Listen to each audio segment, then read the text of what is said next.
Hello there ladies and gentlemen, Porkchopper here, back again with another Paragon video. This time I'm going to be discussing the new information we got yesterday from the community corner about a few hero reworks coming in version 44, which is coming out in a few weeks. The heroes they talked about which are going to be somewhat reworked in certain abilities are Grux and Gideon.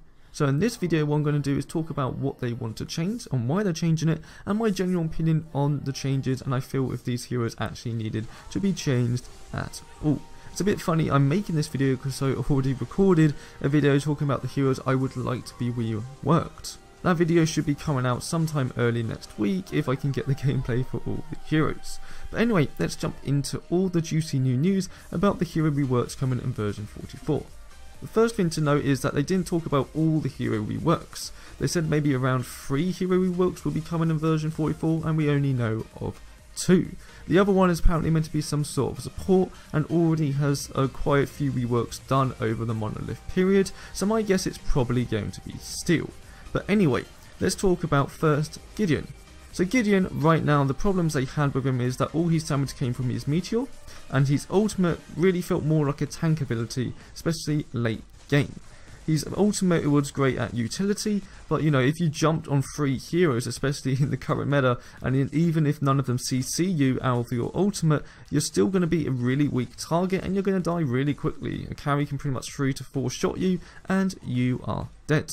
The problem they also had with his meteor, again it was the main focus of damage, and his really only worthwhile ability. He used his meteor for big damage and then sort of waited till his meteor came back online. They said they kept buffing the burden for more people to use it, but no one really started to even use it, so they thought, okay, let's scratch burden and make a new ability out of it. They say this happens many times during the design development of the game, where they create an interesting ability, put it into a hero, it goes live, the players don't really use it that much even if it gets buffed, and they're like, okay, players just don't find this interesting or rewarding, so we have to change it, and burden was that ability. So burden now is completely gone and is replaced, wait for it, with another meteor. So now Gideon has 2 meteors. His original one which still does the damage, long range poke, which we always have, and now another one which comes sort of like burden did out of his hand and hits someone and still does damage and slow, but now his damage is, you know, evened out between his original meteor and his new one. So just to confirm, burden's now gone, it's replaced with another sort of meteor hit, and the damage is sort of split between both of them, and also his original meteor, apparently the radius of that has been increased too. His torn space, which is his teleport, apparently has pretty much stayed the same, which is kind of nice, as he always was a staple hero Gideon, so they kind of wanted to keep the general idea of his kit similar. And now going back to his ultimate. Again, they said with his ultimate, the idea is that it's sort of nice early game to help gank some opponents, or it's good against one hero. But the idea of the ultimate was to be a team fight ultimate. So but if you jump right now into a team fight with his ultimate, even if they have no CC, you're so vulnerable that you're pretty much going to die instantly, and they found that a big problem. So what have they done to the ultimate? Well, the idea of it stays the same. They've reduced the radius of the ultimate, also the damage. However, now once you activate the ultimate, everyone in it will be stunned. Yep, that's right, you will be stunned once Gideon uses his ultimate to make it more of an impactful team fight ult. That means it won't have the slow pull-in effect anymore, so it won't have the slow pull-in effect, it will just have a straight up stun. Of course, this means there's going to be plenty more opportunities to counterplay the ultimate. Say for example, if you are on the enemy team and they have a Gideon and you have hard CC and the only hard CC on the team, you've got to be very aware of this Gideon ultimate. You've got to make sure you are outside of his ultimate, which again the range of it has been decreased. So you can hit Gideon out of his ultimate and everyone is unstunned. Also, if you have any purifying sort of gems or cards, you can activate these. So when Gideon has used his ultimate and stunned, you can quickly activate it and you won't get stunned again. It's just a one-time stun. It's not every tick of damage you get stunned. It's just a one-time stun. So say you have the gem spell block, which blocks projectiles. If you have that activated at that time, if Gideon uses ultimate, he will not stun you. He will still deal damage to you, but you won't be stunned anymore, meaning you can move freely out of the ultimate without any punishment. So overall for the Gideon changes, I'm pretty happy they kept the kit the same. I like how they changed burden and sort of evened his damage more out consistently rather than just a pure meteor. And I do like the change they did to his ultimate. I think it was one of those things that does definitely needed to be slightly adjusted, as it did feel pointless, and making it CC means it's a lot more deadly ultimate. I just hope they balanced it right. If not, they'll balance it in the future. Now the next hero we're going to talk about is Grux. Grux pretty much isn't a bad hero right now, it's just that pretty much every other jungler has a certain role and does it better than Grux.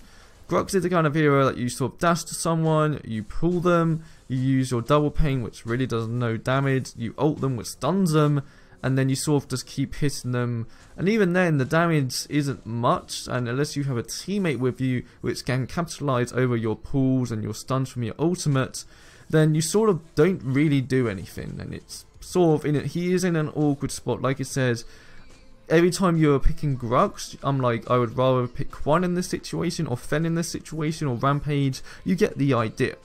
So what they've done to him is they've looked at the other junglers and said, okay, so these are what the other junglers sort of excel at. What can Grux excel at? What can be unique about Grux? So what they wanted him to be is the slow, hard-hitting, low mobility, absolute monster Rhino. That's what they've gone to him. So they've completely readjusted the majority of his kit. With the pool stays the same. However, they've fixed it to make it more consistent, which is always nice. It was a bit buggy, so they've made it more consistent with the visual design, knowing if you're going to hit someone or you're not going to hit someone. They've completely got rid of his dash. They say overall with most of these jungler heroes, they don't like them having this sort of escape or push forward ability like with Rampage's jump. If you're going to be a tanky bruiser, they don't like you having that option to pretty much jump out of a fight whenever you want. So do expect more of those mobility changes to happen in the future to other heroes like Rampage. That was a slight hint to what they may be doing in the future.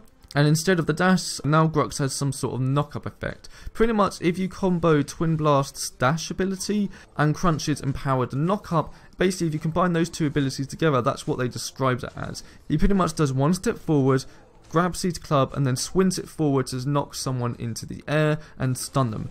So that's basically what his new ability does, so he doesn't have a dash whatsoever.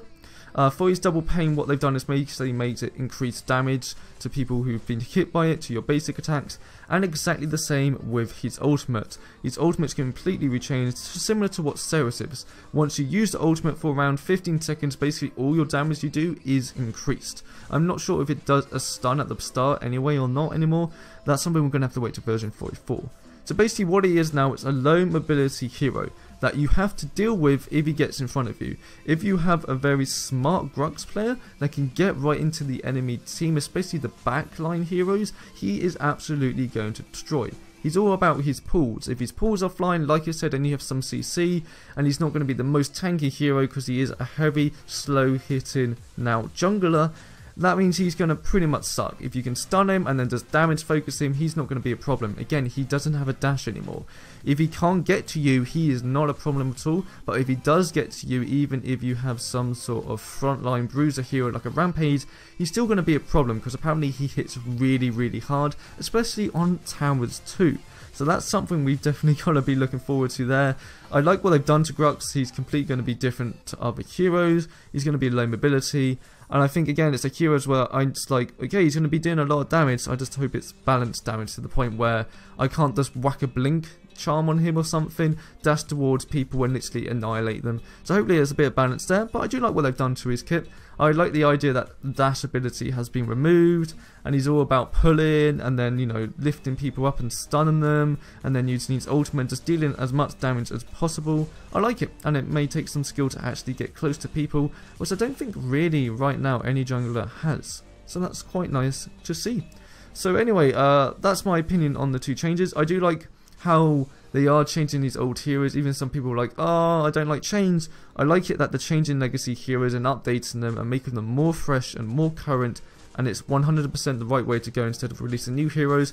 So a salute Epic for that. Thank you all very much for watching, and like I said at the start of the video, or I probably just showed on screen, as of this video going live, I'm pretty much live streaming on Twitch. It'll be the first link down below. I also did another video, literally has just uploaded as well, talking about me live streaming on Twitch, so watch that.